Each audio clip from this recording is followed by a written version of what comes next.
What's going on? This is Lauren with the TMF podcast, TMF Apparel USA, and I'm going to give you the real deal rundown on what it's like being an Amazon seller.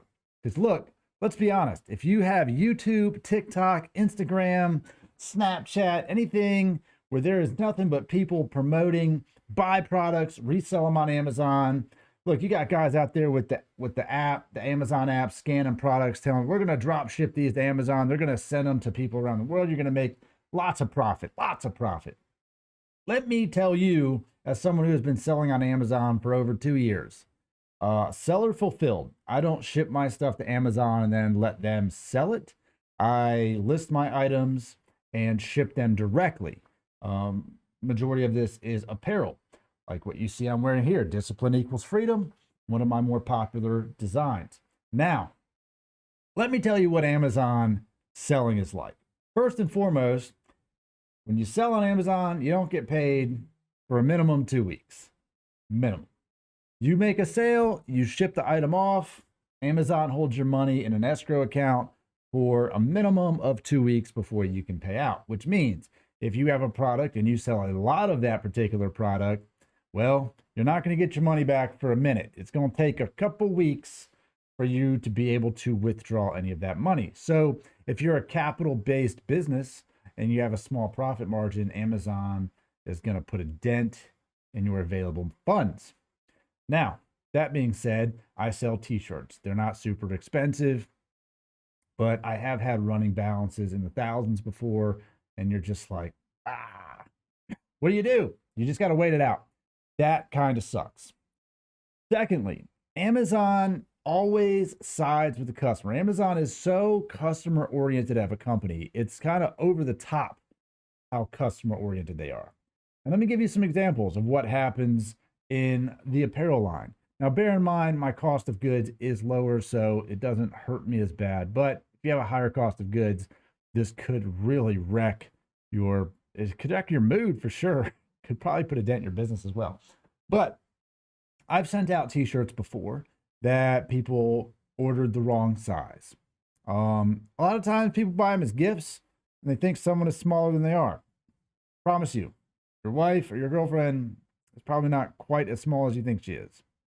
It's kind of been the run of the mill. It's too small, it doesn't quite fit her. So the unisex stuff doesn't really into that. So what happens when someone files a claim? Now, typically for me, if someone messages me on Amazon and they're like, hey, I got this shirt, it's too small, I just send them another size, because by the time I ship the shirt back to me and then send another one back to them, I've already paid like $8 or $9 in shipping both ways, plus the initial one. It's just cheaper for me to just send you another t-shirt, keep it, donate it, pay it forward, whatever.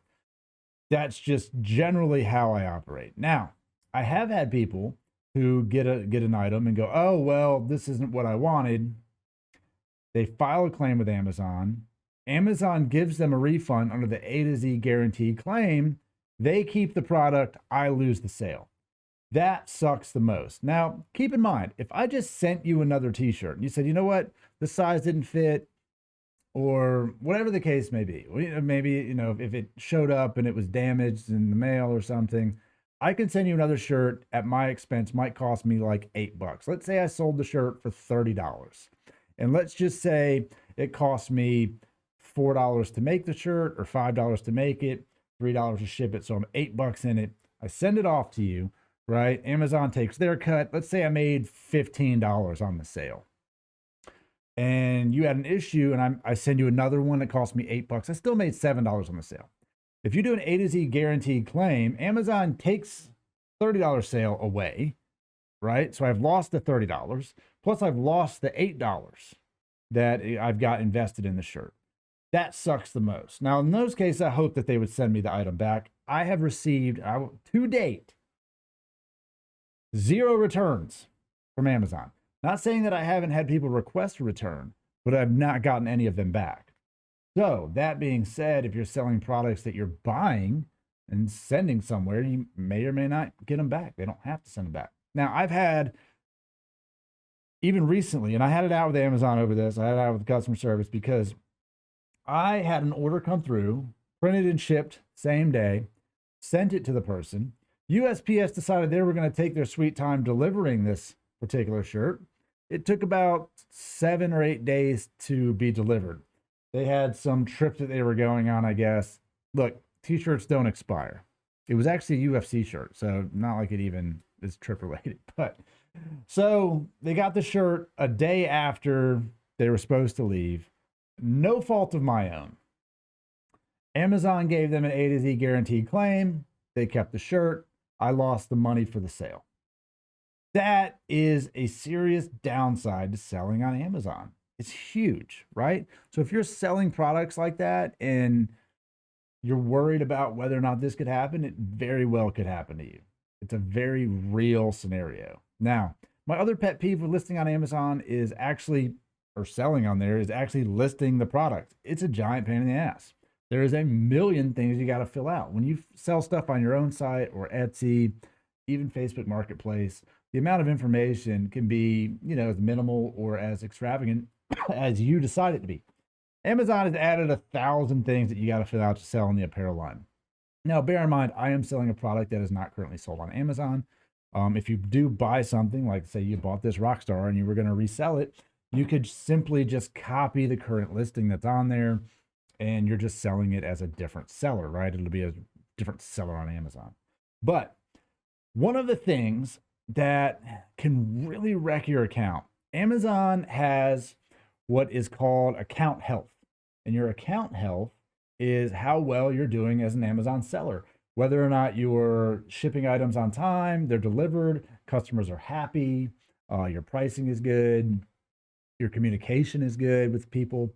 Now, Amazon wants to keep all of these numbers below 1%. Your late shipment rate below 1%. Your order defect rate below 1%. Now, keep in mind, an order defect doesn't mean that the product is bad. It just means that the customer wants to return it or get a refund for any reason. It doesn't mean that it even had anything to do with you. Like I said, the shirt that I shipped off that got there a day late hurt me on two accounts. Hurt me on late shipment, and it hurt me on order defect rate because it showed up just a little bit late.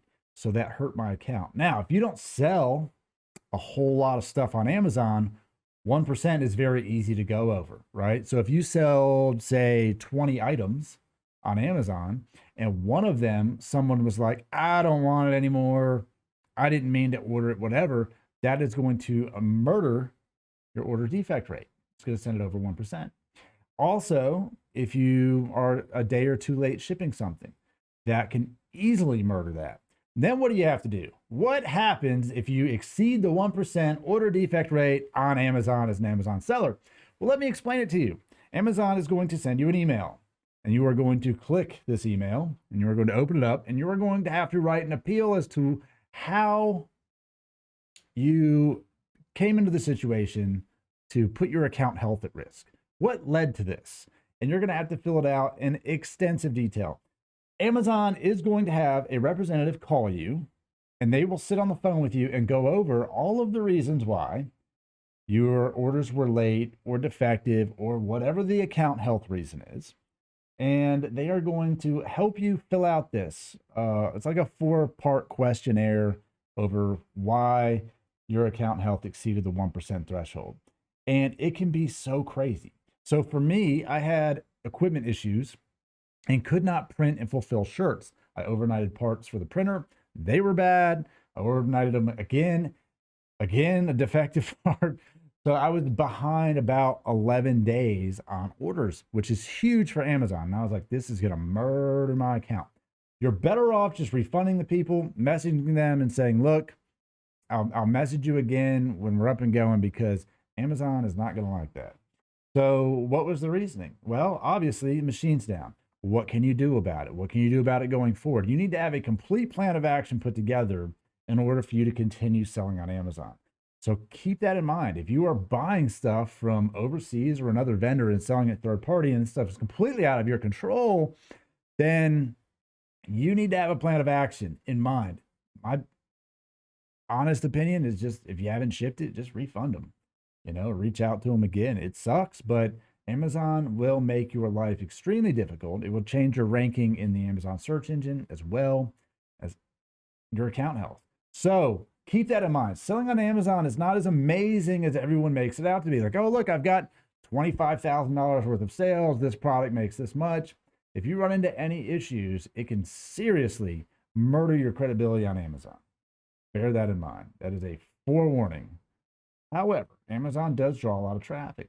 The thing is, you've got to sell a little bit less on Amazon. The price has to be a little bit less because people go there for a deal. They go there for two things: fast shipping, great deals, right? You set your prices, and sometimes the shipping is out of your control, right? Sometimes your carrier just doesn't make it there in time. Now, Amazon also has another segment here that we could go into, which is Amazon advertising. It is an extremely in-depth platform for advertising. Their marketing campaigns are very extensive. I feel like you need a pretty solid budget to go in and market with Amazon because their buy box wins. I mean, they're going to put your product in front of a lot of people, and whether or not they see it or not is just going to depend on how much money you spend. So if you have a really good niche market, you probably don't need to spend a whole lot on advertising because people are going to find it anyway. But if you have something that is very saturated, you're probably going to need to use very targeted keywords and run campaigns that are, really targeting the person who you are looking to buy that item from you. So keep that in mind. There's a lot of resources out there that you can find on setting up and managing those ad campaigns. And if you're not careful, you can drain your entire account spending money on advertising, marketing toward people who are never going to buy your product. So keep that in mind. But I wanted to put this video out here because the reality is that selling on Amazon can be profitable, but it can also breed a whole new world of problems that people really don't understand and are not prepared to deal with. So I wanted to put that out there for you. If you found any of this information helpful, click the link, the like button, the link in my description, subscribe to the channel. I'm going to bring you more content, and we'll see you on the next one.